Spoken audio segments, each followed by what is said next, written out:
Ladies and gentlemen, I want to welcome you here tonight. We have the Equitas Society with us. The Equitas Society is supporting 6 plaintiffs that have taken the government to court. These individuals are fighting the new Veterans Charter and the lump sum payment, and they're here to discuss with us tonight the work that they're doing and the work that we think as Canadians should join them. I want to thank you for coming, and as the former veteran critic for Veterans Affairs with the Liberal Party, I certainly support their work, and I certainly hope that you will join me and you will join them in order to fight the government and in order to bring to light the difficulties that our veterans are facing. Thank you again, and I'm going to turn it over to the Equitas Society. Gerry, it's all yours. Well, hi, ladies and gentlemen, supporters and friends of veterans. As Jim introduced me, I'm known as Gerry. I'm a soldier in the Equitas Army, you might say. Or maybe I should say I represent the Equitas movement. Movements start small and grow, and that's what we're doing.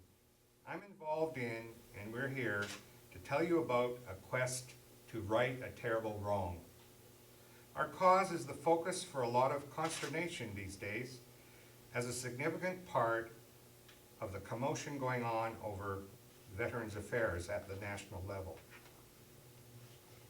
We at Equitas are a grassroots community of everyday Canadians formed on the West Coast, but national in scope. Our support throughout the country is growing with each passing day as a vocal group of volunteers nothing but determined to address the effects of a bad public policy. Indeed, to change one that treats disabled veterans harshly, and at the very least, to get them the better deal they deserve. To learn all about Equitas, please go to our website, www.equitassociety.ca. There you will find out why, although highly unusual and totally regrettable, we are in the front line of supporting an unprecedented lawsuit. It is unusual litigation that pits Canadian soldiers, veterans who were disabled in combat on behalf of all of our countrymen and countrywomen, against their own government. Why? Because of the horrible way it treats them. If you agree with us and can help our cause to cover the disbursement expenses of the lawsuit via a financial contribution, we would be grateful, however large or small it may be.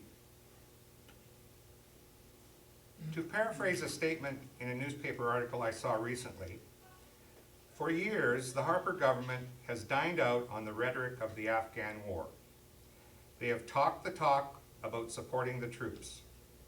Ultimate sacrifices, higher obligations, tolls of blood and tears. Now the bill of caring for soldiers, for disabled veterans whose fate resulted from being exposed to the hyperkinetic horror of modern combat, has come due.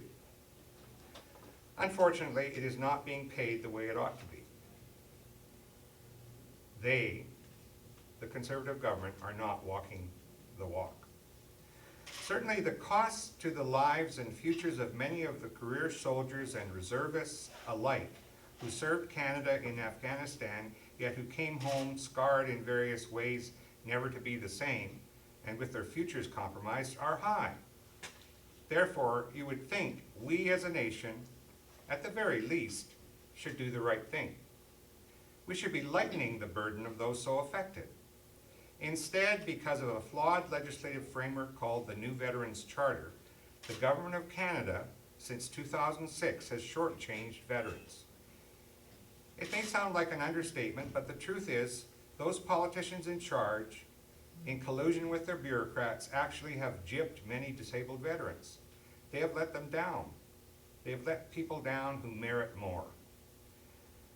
The Conservatives in power today in Ottawa, while clinging to an unfair lump sum compensation system that is a touchstone of the new Veterans Charter, have made a mockery of their supposed support for our armed forces. Most outrageously of all, in the process they have failed the very troops they sent into battle, and they have failed their families. In addition, the government has gone so far as to deny that veterans have a special status. Yes, the Harper Conservative government is on record asserting that veterans are due no distinct consideration. They deny that a social covenant between the people of Canada and veterans applies, or even exists. Equitas believes most fair-minded Canadians disagree with that totally misguided view.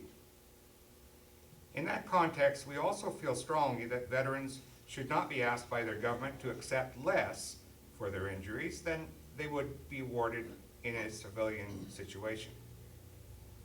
Indeed, we have no doubt that the majority of Canadians would expect disabled veterans to rate, if not higher than anyone else, certainly no lower than everyone else from the standpoint of compensation settlements in contemporary Canadian society. If you think I sound like a partisan, you would be mainly incorrect. Equitas is a nonpartisan organization dedicated towards ensuring that fairness for disabled veterans who are treated so shabbily by the new Veterans Charter, and which originally was enacted by a unanimous vote of all parties in Parliament, is achieved through the courts. This is because, sadly, no amount of advocacy we have tried has worked in the corridors of power. I realize that in stating some facts, I may sound critical of the Conservatives, and I surely am. But I ask you please to remember that the topic of the treatment of the disabled veterans is an absolutely political issue, a highly politicized one at that, by definition currently in this country. I'm here on behalf of Equitas tonight with my colleagues at the table for the express purpose of appealing to people like you as the court of public opinion, hoping to build a groundswell of support, whatever length of time it may take, and not least of all, for the message from this community level to be communicated to federal parliamentarians of every political stripe. That message is straightforward. Doing away with traditional lifelong pensions was a retrograde step. The lump sum system really is a cruel joke, one which dishonors too many of those who were disabled when sent into combat overseas under our maple leaf flag. We urge you and your neighbors and your relations and your friends to express these sentiments to your individual MPs. It would be helpful if you did that as soon as you can. My pleasure it is to introduce my two esteemed colleagues who have come here from Edmonton and Vancouver respectively to bring you insights on what constitutes what is an historic struggle, one that might just qualify as a David versus Goliath battle, and what some have dubbed the Equitas lawsuit. I now take pleasure in calling upon them to provide perspective on how and why we are sharpening our stone in the slingshot. And we all know what ultimately happened when David took on Goliath. First of all, Major Mark Campbell. Mark Campbell joined the Canadian Forces Army Reserves as a private recruit in 1980. He transferred to the regular force in 1986 and joined the Princess Patricia's Canadian Light Infantry as a lieutenant. He has operational tours behind him in Cyprus and Bosnia and served as an infantry commander during Canada's first deployment to Afghanistan in 2002. Major Campbell was critically wounded while on his second and final operational tour in Afghanistan on June 2nd, 2008. There, he was working as the mentor to the commanding officer of an Afghan National Army battalion and was conducting a village search operation on foot. Seen speaking on the radio and referring to his map by an insurgent triggerman, he was identified as a senior leader and was directly targeted by a command-detonated improvised explosive device, which launched a complex ambush. Mark Campbell.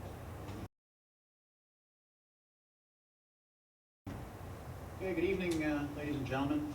As mentioned, my name is Retired Major Mark Campbell.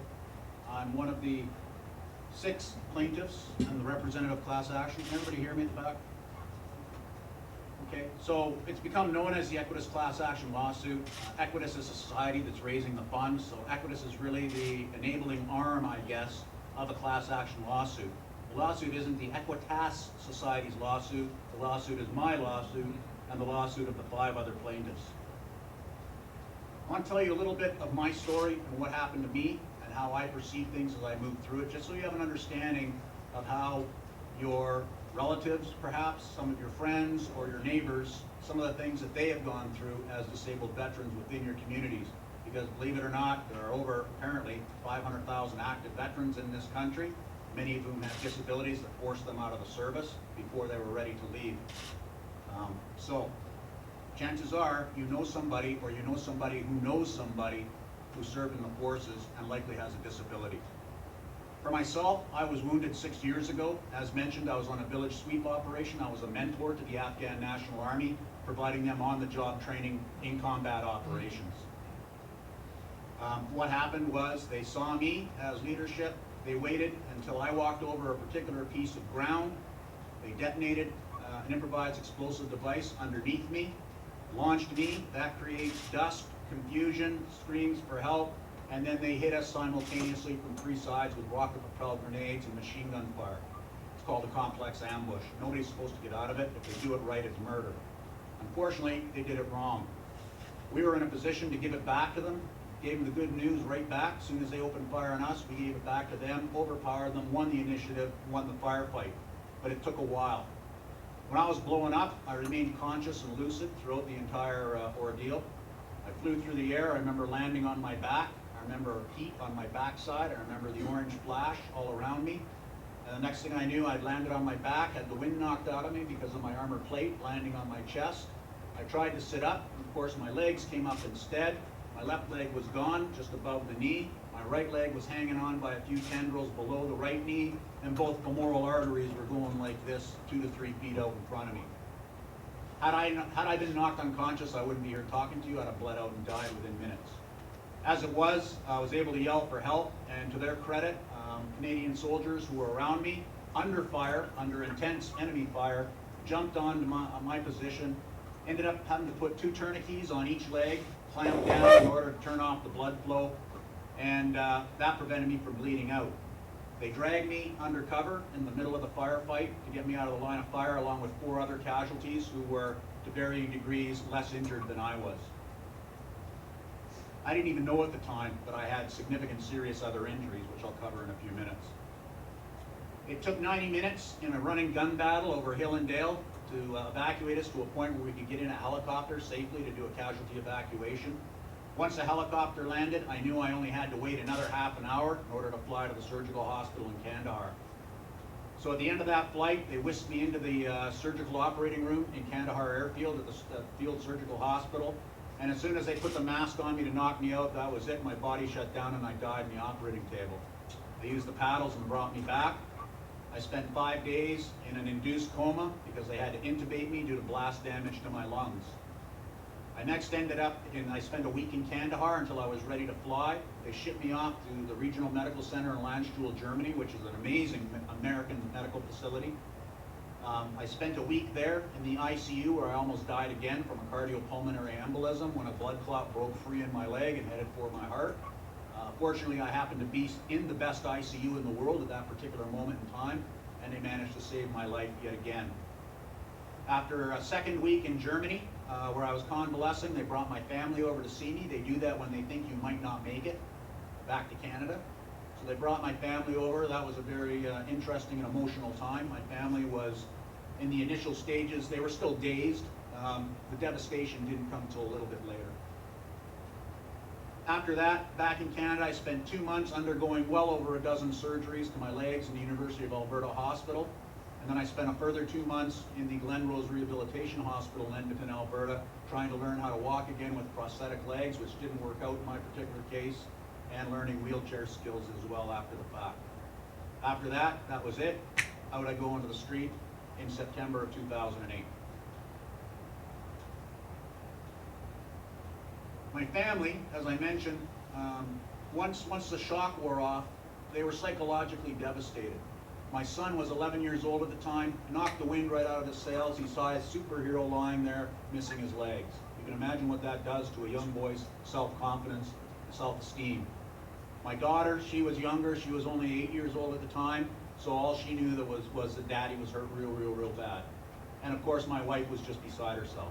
And it didn't get any better when we got home, and we started to realize, as I came out of the drug-induced haze, that wait a minute, the government told me they'd have my back if I was injured or killed. And here I am, and I'm in my hospital bed, reading the regulations, signing forms with Veterans Affairs, and like a slow motion car crash, the dawning horror of realizing that not only is my left leg getting shorter by an inch every day as they cut the bone back, but I've been financially screwed by the Canadian government in the meantime. If I'd been hurt my first tour, I'd be under the former Pension Act. $30,000 a year more for my family. A year. That's a post-secondary education for my children. But because I was hurt after the new Veterans Charter came into effect in 2007, I was injured in 2008, I fall under the new Veterans Charter. The government changed the rules, called it a good deal in 2007 with the new Veterans Charter, said we're doing a great thing. If all the political parties don't vote for this, then you don't support the soldier. This is Veterans Affairs bureaucrats talking, of course. Meanwhile, what they're doing is sliding through a $42 million a year savings program, gussied up to look like a good deal for Canada's troops. So you have the government of Canada change the rules, reduce disability compensation by between 30 and 90% in the middle of the war, and didn't bother to tell those of us busy fighting the war and training to fight the war. A bit disgusting and a bit duplicitous, to say the least. Difficulties in dealing with the Canadian Forces and Veterans Affairs bureaucracies at that point, which were still in their infancy, particularly on the Canadian Forces side. The stress of trying to deal with those agencies while I was in the hospital in order to prepare our home for my discharge from the hospital drove my wife to a nervous breakdown. The system was that dysfunctional. My wife was a serving warrant officer clerk in the Canadian Armed Forces. She was a pretty capable lady. She was rendered basically a psychological casualty of my injury. As a result of that, she was medically released from the Canadian Armed Forces as medically unfit for service. And in doing so, they denied her all disability credit or disability compensation because they said her injury was not attributable to her military service. It was attributable to her being the spouse of an injured military member. So she gets nothing. My family lost 1/3 of our income right then and there. You want to talk about trauma, you'd be surprised. My trauma, what keeps me punching and kicking and doing things in the night, is not my legs. I don't relive the incident where I lost my legs. I was trained to deal with adversity throughout my entire career as a professional infantry officer. Losing my legs was just the ultimate challenge. Here I am 5 years later, I'm getting used to the chair. These won't be a big deal until I become too frail to move myself around or I blow a shoulder and then I'm helpless.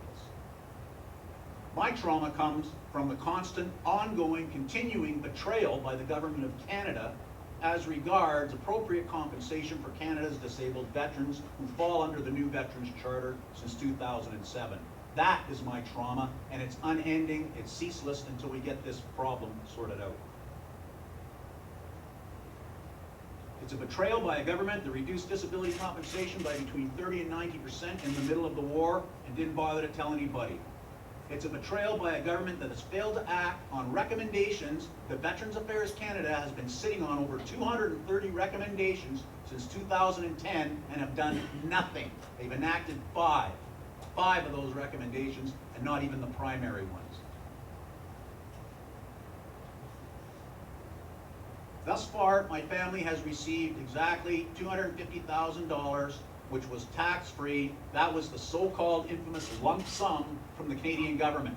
That was the maximum settlement. It was based on $125,000 left leg, $125,000 right leg. Sorry, Mr. Campbell, you've reached the maximum compensation level. There will be no financial compensation for the pain and suffering associated with the damage to your groin area, your abdomen, your ruptured right eardrum, your hearing loss, your traumatic brain injury, your post-traumatic stress disorder, your major depressive disorder, and there's probably several more injuries that I've forgotten about in the meantime, to include sexual dysfunction in a marriage of 24 years. Not a dime of compensation for pain and suffering. Most people, it is important to note, most disabled veterans do not receive that maximum settlement, which is now 300 and change. Okay, the average settlement is about between $43,000 and $47,000. That's it. And the people that get $43,000 to $47,000 as an average settlement, they're not the ones that get taken care of for the rest of their lives with what they call the earnings loss benefit, or what used to be called the Service Income Security Insurance Program's long-term disability program, because that's all it is.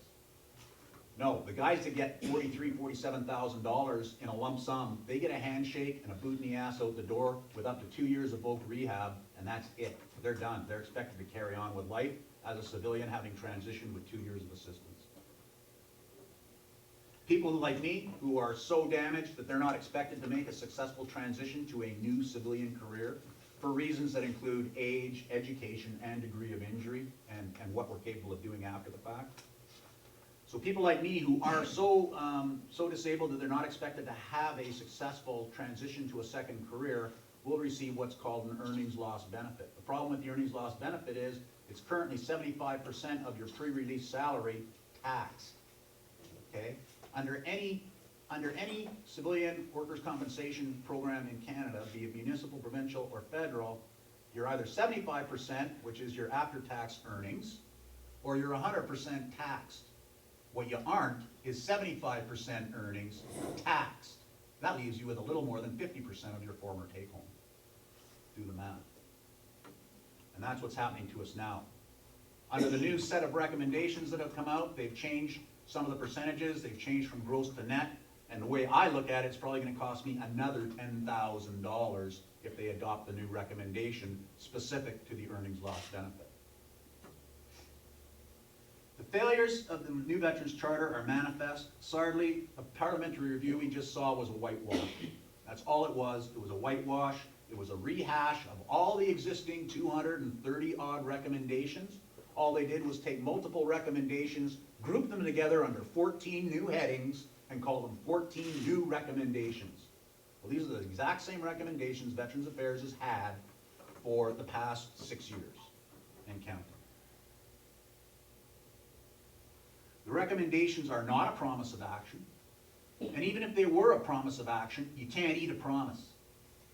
Okay? So until we see legislation, it's all meaningless. It's just more babble, babble, babble, babble, study, study, study. No. The time for study, the time for recommendations is over. We have the recommendations. It's time for legislative action to fix the problems with the new Veterans Charter. Which brings us to the need for the Equitas Society and the class action lawsuit that is now being prosecuted on behalf of myself and 5 of my comrades representing other facets of the issue, reserve soldiers, for instance. Being prosecuted on our behalf by the national law firm Miller Thompson. They're doing it pro bono. We are simply raising funds for disbursement costs, which include things like travel, additional medical evidence, medical testifying, and things like that. Other than that, it's pro bono. Before I turn over to the lead counsel, Donald Sorochan, I just want to mention or outline for you what I see as the 5 requirements to satisfy the difficulties with the new Veterans Charter. The first is we need a social covenant. We need a social contract a renewed social contract between the Government of Canada and Her Majesty's Armed Forces. And the reason we need that is because the Government of Canada has clearly lost sight of the promises that were made to Canada's soldiers in the First World War on the eve of the attack on Vimy Ridge. And Sir Robert Warden told the troops the country had their backs. Well, the current government and the previous government, the bureaucrats who cooked up the new Veterans Charter, have clearly lost sight of that covenant. So it's time we had a renewed one with renewed emphasis. Second, we need the lump sum replaced. We need to revert back to the monthly pension plan. That is the only means by which injured, disabled soldiers will wake up every morning and know every month when the check arrives that the country has their backs and that they have long-term financial security necessary for themselves and their families to have as rewarding a life as they can have. The third thing we need is the reserve force entitled to the same benefits as the regular force, because right now they're treated like awkward stepchildren, and it's just not right. It's not fair. It's not just. The fourth thing we need is to ensure that our personnel do not lose income under the earnings loss benefit. Anyone who has to undergo or receive the earnings loss benefit is by definition pretty vulnerable in terms of vulnerable people within our society. And right now, the earnings loss benefit guarantees that recipients will have a lower income and a lower family standard of living as a direct result of having been disabled in the service of Canada. That's one of the things that makes us a distinctive class within Canadian society. We're the only class of Canadian citizen, disabled veterans, guaranteed to have a lower income because of a workplace injury. That's what we're fighting to change. And lastly, I would say we need the reestablishment of a disability-based compensation system, because right now what's happened is we've gone from under the Pension Act, you got compensated based on your assessed degree of disability. So if the corporal was 75% disabled and the major was 75% disabled, they would get the same amount of money moving forward in life as brand new minted civilians. Makes sense, same injuries, same challenges. Under the new Veterans Charter, because they've gone to an insurance model where your compensation is based on a percentage of your salary at the time you were injured, guess what? Now a corporal missing 2 legs gets $40,000 a year for the rest of his life, and the major missing 2 legs gets $85,000 a year for the rest of his life. They both have the same challenges moving forward in life as civilians. How is that fair? How is that right? The answer is, it isn't, and that's what we're here to fix. And on that note, I'll turn you over to Don Sorochan, QC. Before Don begins his presentation, I just want to tell you about Don. He's our lead counsel, as mentioned, in the lawsuit brought by Mark and 5 other representative plaintiffs, all of them Afghan war veterans, as a class action challenging their treatment and particularly their financial compensation under the new Veterans Charter. The lawsuit is being pursued, as was emphasized, on a pro bono basis, that is without fees, by Don's law firm Miller Thompson. Miller Thompson is a national law firm with offices all across Canada, where there is a team of lawyers working on the case under Don in all of those offices. Over his distinguished career, Don has litigated complex cases involving constitutional issues relating to young offenders, prison conditions, and residential school abuse. Thank you for the powerful presentation, Mark, and we'll now hear from Don Sorochan. I thought I'd start off by giving you a little bit of the human side of how this complex lawsuit got started. It was really part of being a neighbor. And really when I went to Miller Thompson and asked them to do the lawsuit pro bono, I said it's our job as neighbors to give us be on the back of those that are serving our country. But it started with a more direct appeal of my neighbor. I moved into the house in the late 60s, and he was there at the time, came across the street and he said, "Don, I want to talk to you about Gavin." Now, I'm a criminal lawyer. Usually when people come to me and say they want to talk to me about their son, it means there's some sort of problem involved in the criminal justice system. And I said, I'm wondering what's coming here, because Gavin seems like a fine young man. Anyway, I said, well, what's the deal with Gavin? Now, those of you that grow up and see kids around you, know the time warp business? You sort of remember the kid as, like I sort of thought he was still in junior high school. And he said, well, Gavin's been seriously injured while serving in Afghanistan. And I said, what do you mean he's serving in Afghanistan? He joined the army? And he said, well, he was in the reserves and he was serving in Afghanistan. And he's been very seriously injured. I found out what happened to him. And jumping ahead, we eventually tried to find different types of plaintiff that either a reservist or a regular army or the circumstances of the injury. So in Gavin's case, he was both a reservist But he had the type of injury that would be typical in a workers' compensation situation, certainly in the province of British Columbia. He'd been asked, or I guess ordered is the word, to go up and cut down a tree from behind which enemy snipers were taking action. I haven't seen any pictures with any large trees over there, but anyway, evidently they had a large tree and it bucked and caused Gavin's legs to be crushed. And he had received medical treatment for that. And the Canadian Forces, my limited experience prior to that in dealing with people that were injured in Canadian Forces, dealt with the universality of service issue. That prior to the Afghan War, there were people that were getting bounced out of the forces because they supposedly weren't fit for all types of duty, although they certainly, in many instances that I examined, were fit for the duty they were doing.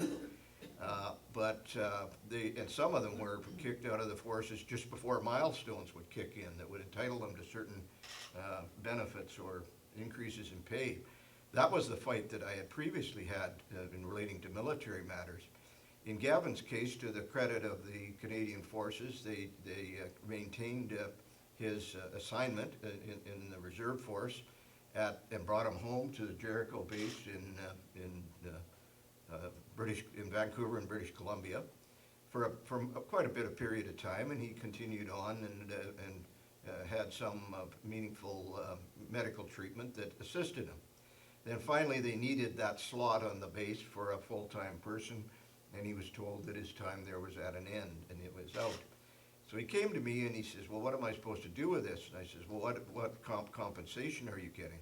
Because I'm not a workers' compensation lawyer, but I had known that there people in the lumber industry in British Columbia get significant coverage from workers' compensation for the identical type of injury. And he said, $14,000. I said, what do you mean $14,000? Is that for this year? And there's that's 14,000 lump sum. I said, what about a pension? I said, no, that's lump sum. That's what I get. And it turns out that one of the lawyers down the hall had been involved in a recent case involving somebody slipping on a grape in a supermarket where they'd sprained their ankle, and they got many times that amount. So I said, well, this doesn't sound right, and I thought I better find out what's going on here. So I did a little bit of research into the new Veterans Charter, and around the same time as I was doing this research, the person on the screen now, Dan Scott, his father was a police officer in Vancouver, and this is a very touching photograph with the U.S. Captain, I think, that's a nurse. Colonel. Yeah. Colonel? Looking after Dan.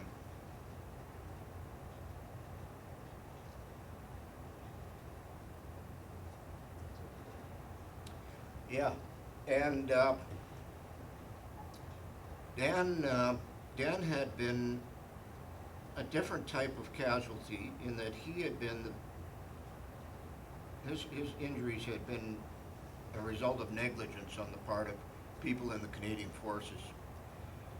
There had been an attack that had killed 6 soldiers and a reporter that was caused by one of these improvised explosive devices going off, and they were, as I understand it, made with claymore mines and remotely detonated, or somehow would be detonated so that the people causing the damage would be further away.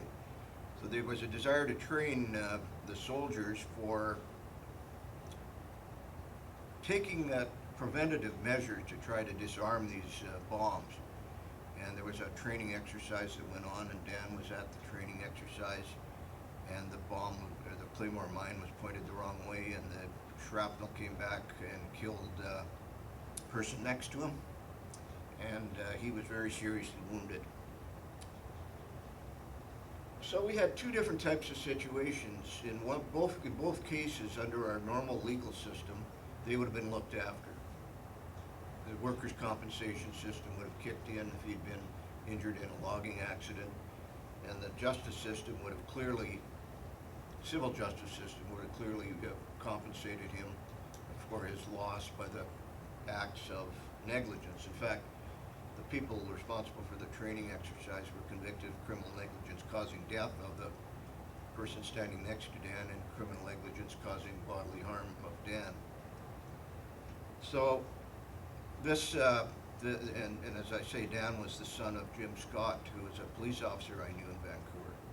Then I went to Edmonton and I met some other folks. I don't think you were at that first meeting in Edmonton I had with members of the PPCLI, including a fellow that had come up from Medicine Hat. And what I learned was that there was all sorts of other types of injuries. And Mark's was a combat injury, as was Aaron Bedard's was a bomb going off in an armored vehicle, affecting an armored vehicle. There's other types of situations that seem to cover the spectrum of what we could use as typical examples of both legal situations, and that's the distinction I made between negligence and an employee type situation, and military rank, and whether they're in the reserves or whether they're in the regular forces. And in summary, so we've got 6 people that we thought covered these things off. And I went and looked up, well, how did we get to this point? How did we get to the point where I'd been familiar with veterans. As a young teenager in Edmonton, been a volunteer at the Veterans Hospital, adjacent to the University of Alberta, where you were treated. The old Veterans Hospital was torn down by the time you were there, but we had people in there from the First World War. Now you're talking about the early '60s, okay? And those injuries were sustained 50 years prior to that. So we still had people from the First World War that I was wheeling into hockey games at the Edmonton Gardens and talking to. They were very interesting people.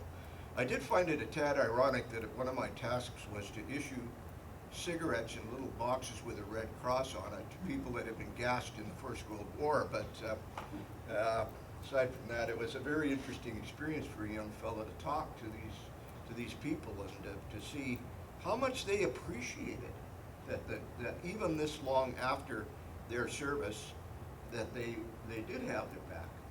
And then of course there were others, it being in the '60s, younger people from the Second World War and from the Korean War. But there were still quite a number of First World War veterans there. And when I got into the research, what I realized was that the largest group of veterans that had gone on through the history of Canada from when Canada became, in reality, an independent country, which didn't start in 1867. It started around the time of the First World War. Depends on when you say we were independent. Legally, we weren't independent until the Statute of Westminster in 1931, which was the time when the British Parliament couldn't overrule our Parliament. But people say we actually became independent when our Prime Minister, Warden, exercised stubbornness and control vis-a-vis the British military. We were sending our boys over there, and after a particularly bloody battle at Packendale, he made it clear that he wasn't going to trust our boys to, and there was no women in the Army in those days, it was all boys. There was nursing sisters, I believe. He didn't want to trust them to British officers who went grouse shooting every weekend rather than sitting around trying to figure out how to run a war. So he insisted that the Canadian military, and it wasn't just him, it was also his military leaders, would be led by Canadians. And the 4 divisions that constituted the Canadian Corps fought together as a corps, and that didn't apply to any other of the armies from the Dominions. In fact, some people will say that our real act of independence was when we exerted it over our colonial masters, as they regarded themselves, and said, if these are our boys that are fighting, we're going to have control over what happens to them. Now, there's pictures here of Warden speaking to the troops. Well, it'll come around again. What I find astonishing is that 60% of the people in those photographs were probably killed or wounded in the First World War. And You go to every community across Canada, and you'll see cenotaphs. I was in Nanaimo, and they had 135, 136 killed in a little town in British Columbia. That's about roughly what was happened in the Afghan War. I took a trip across Canada with my kids in the 80s. We went into parks to let the kids play. Every park we went into had a cenotaph. Everywhere. Every community gave sons, uncles, fathers to that war. And it's the same now. It wouldn't be the same numbers, but throughout all the communities, we're going to see that there are people that are affected by this war and by the actions of this government in responding to it. When I did the research after meeting the various soldiers involved, I found that there was a long-standing realization amongst the bureaucrats in the Veterans Affairs and Defense Ministries that they weren't going to have these expenses anymore as the First World War veterans died, as less and less Second World War veterans were there. And they started to plan for changing. And some of the changes are pretty obvious. In Edmonton, they turned over the Veterans Hospital to the University of Alberta. In Vancouver, they turned over the Veterans Hospital to the Children's Hospital. They shut down these considerable facilities, and they weren't just buildings. They were buildings that had a lot of services attached to them. And we'll jump ahead, and you'll hear the politicians now saying, well, you're not, Don, you're not telling us the whole picture. You aren't dealing with the full suite of services that are extra. Well, don't tell me they were extra, because I was back there in the 60s when they were giving them to the guys from the First and Second World Wars, and they weren't extra. They were considered part and parcel of what was needed for rehabilitation people. So they try to make it sound like it's some new special deal that's extra. It wasn't extra. So we looked at this, and I couldn't believe what the end result was, that there's such a marked difference. And the other thing that was a marked difference from other wars was the use of reservists. The Gavin, basically, part-time soldier, got into heavy-duty military action and suffered for it, as did some others that have been involved. And I actually know a senior officer that is a lawyer, senior lawyer. He's a little younger than I am, but he's a senior lawyer, and he had to go over to Afghanistan because of some concerns about where he had to be involved in a JAG case involving alleged criminal conduct. And if he got injured, I think Mark was telling me that his income would be assessed as a corporal in the armed forces rather than a lawyer on the streets of Vancouver. I can assure you he'd make more money as a lawyer. Well, most of us make more money as a lawyer than you do as a corporal in the armed forces. So there's a whole illogical but bureaucratically, I guess it's logical to some bureaucrat, but the whole approach is based on what I unfortunately call a meat chart. And the meat chart's kind of bizarre because as you say, we got 4 limbs, but only 2 of them count. Okay? And it doesn't even contemplate that you might get injured twice. If you're at 100%, the next batch of injuries is a freebie for the country. And don't think that doesn't happen. People have gone back into battle after having considerable assessments of disability and loss. So what do? This is a law. This is a statute. And it was a statute that was brought in unanimously. I happened to talk to politicians of all parties. Every single one of them was told they were doing something good. They all believed they were doing something to benefit our troops. They were wrong. And they weren't quite sure they were right about it being good, so they put a clause in saying that there should be ongoing studies so that all of these assurances they were getting from the bureaucrats about what a good deal it was and how there'd be new services how they could be tested out, and there could be further recommendations to bring about changes to the new Veterans Charter.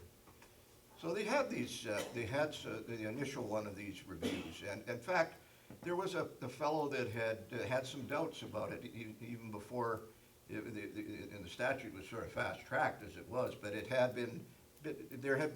wasn't out of the blue. There were these position papers saying and you gotta remember that Canada was not having wars.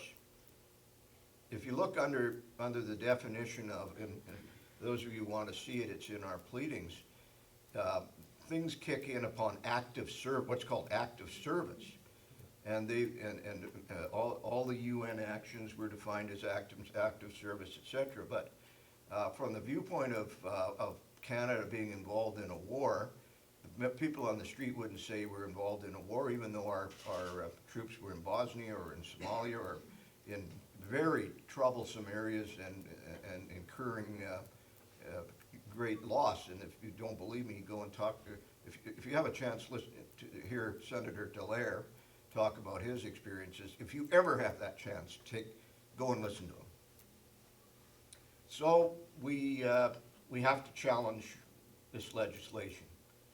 And the two objectives were, you can't bring an action against the federal government for individual cases. You just still get, unless it involves millions, you just still get run into the ground. First thing they do you could bring an action to declare Sunday a holy day, and they'd be disputing it and filing motions and dragging you around, and most law firms can't afford that. And every day I get a phone call from somebody that's got a new twist to their problems as a veteran. You can't possibly deal with all these things. No, and very few cases are worth the legal costs. And this isn't just a veterans issue. The cost of legal services to the ordinary person in this country to get justice in the courts is beyond the reach of most. And that's something else we're trying to work on too, and through access to justice issues. So we want to have an action that has two objectives. One, it sets the law for as many people as possible. And two, it has to strike down the statutes. Because the answer is, what are you complaining about? It's the law. We can do what we want under the law. And they have said that the remedy if you don't like what the law is to vote the government out of power. Now that problem is that when people vote, they don't vote on one issue. They vote on make up their minds on a whole variety of issues. Now I would hope that when the people do go to the ballot box, that how we treat our veterans will become a paramount issue.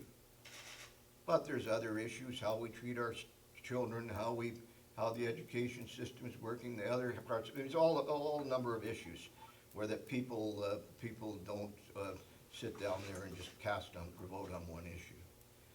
So I've never bought into this business of the fact that the government has been elected as being an answer for doing things that are oppressive.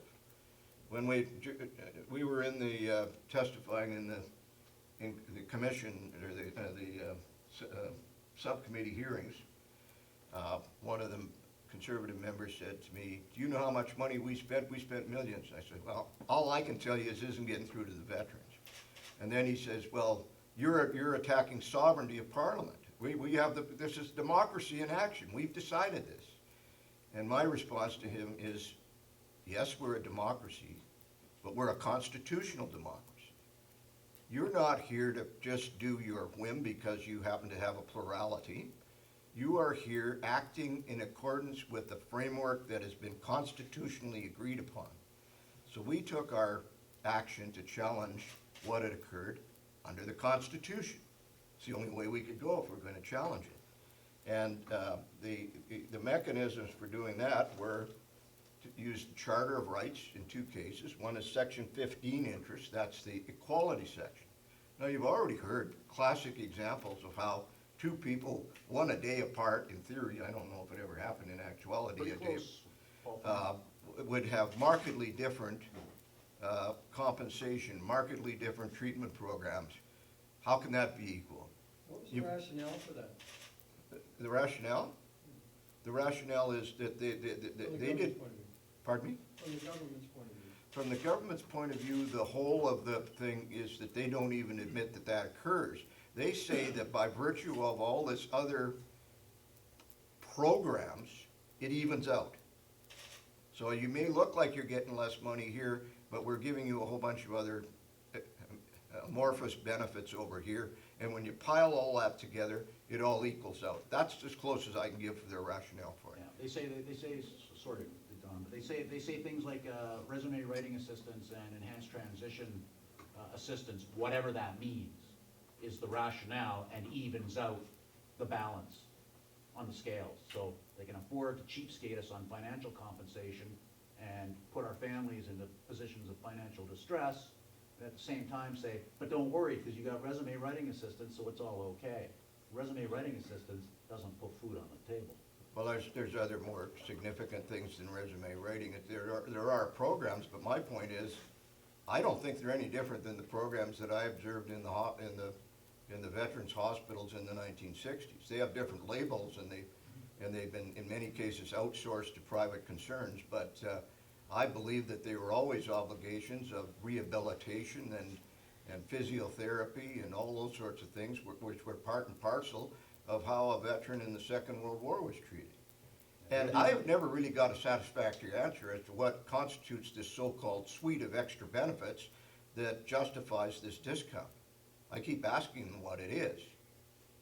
But all I know is it's supposed to justify taking an awful lot of money off of the plates and shelter of veterans and justify this sort of deduction.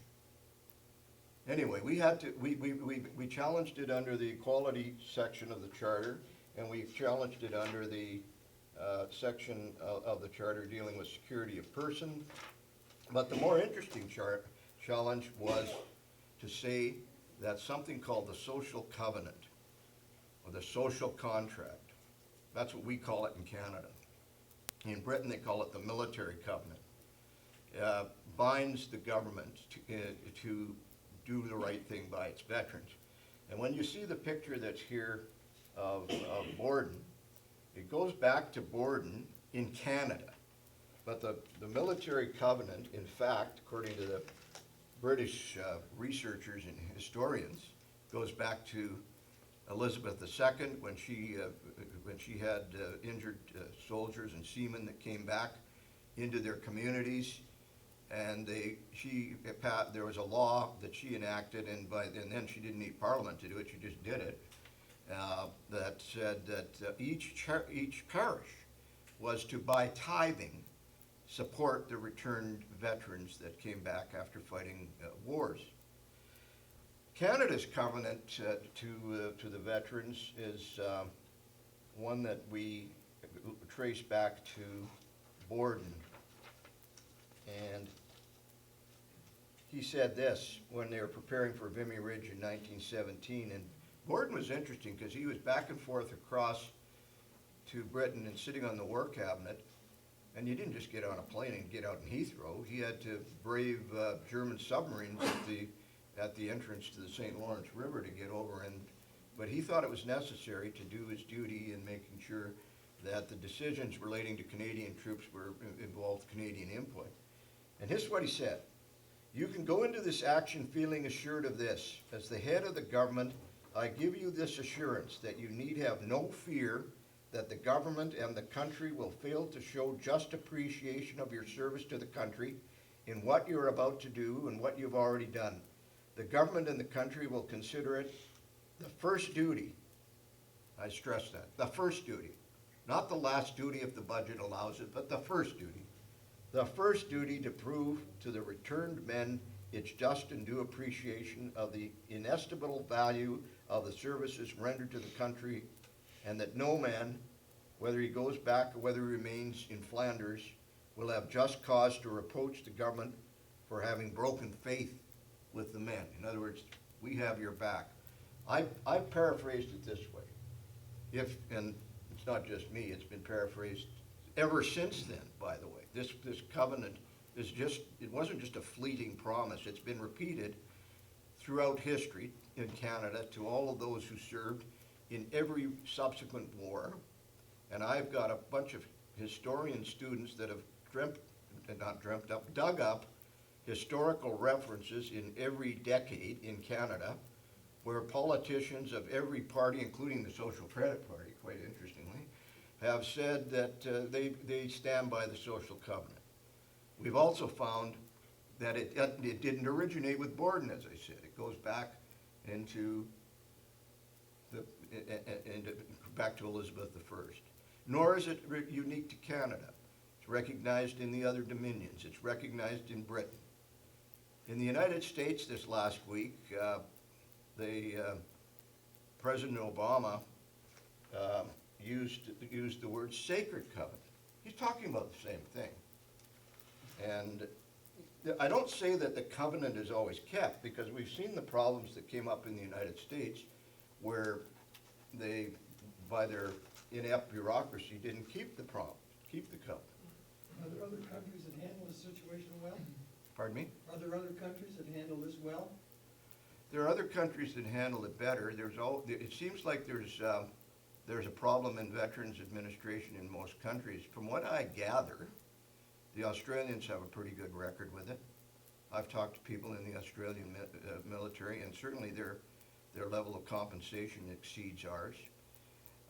They're handling it differently in different places. One of the things that's occurred in Britain is that by virtue of being part of the European community, the EU, they're subject to European human rights laws. So instead of there being a challenge under a written constitution, because Britain doesn't have one, but they had one foisted on them as soon as they joined the EU.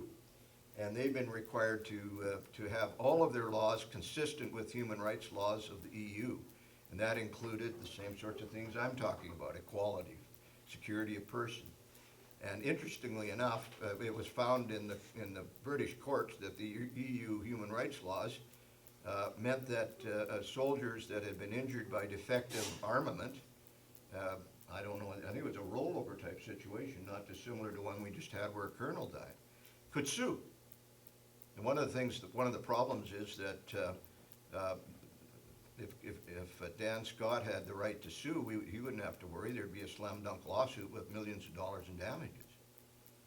Could you hold your further questions? We'll have a Q&A session as soon as. No, I don't. I actually don't mind it, because it Well, unless we want drives to the open it up. pump. We But, do want you to know- have a break for purposes of the taping. Yeah, you want to go to the washroom, don't you? And people can top up with coffee. But finish up first. All right. Anyway, what happened in the lawsuit was that we put forward a premise that this social covenant had constitutional import in a couple of ways. One was it could be used to give substance to the equality argument. It could be used to give substance to the security of the person argument. But I also argued that it stood on its own, and that it was enforceable in Canada as a constitutional principle under the concept of the honor of the crown. Now, I'm sure most of you haven't gone home and been reading up on the honor of the crown, but it basically is a premise that when the crown, and by the crown we don't mean a government of the day, we mean that when the crown has an obligation that's obviously intended to be of continuing import. And the example here in Canada is the treaties that were entered into with First Nations, by which First Nations gave up the sovereignty over the land that they say they had, and they certainly exercised, and in exchange for which they had promises given to them. And so in the courts of this country have said that under the concept of the honor of the crown, that governments who don't particularly like the deals that were made with Aboriginals on land use, for example, we're stuck with it. You have to consult with the Aboriginals as to what use can be made. So we're arguing that that is a constitutional principle. And if it is a constitutional principle, we can set aside these statutes. What will the end result be? I don't know. And I'm not purporting to argue the legal case here. It's a difficult legal case. It'll be decided by the courts. and we will win it or we will lose it. But whatever we do with the legal case, we will expose the facts so that people can stand up and say in Parliament that things are better.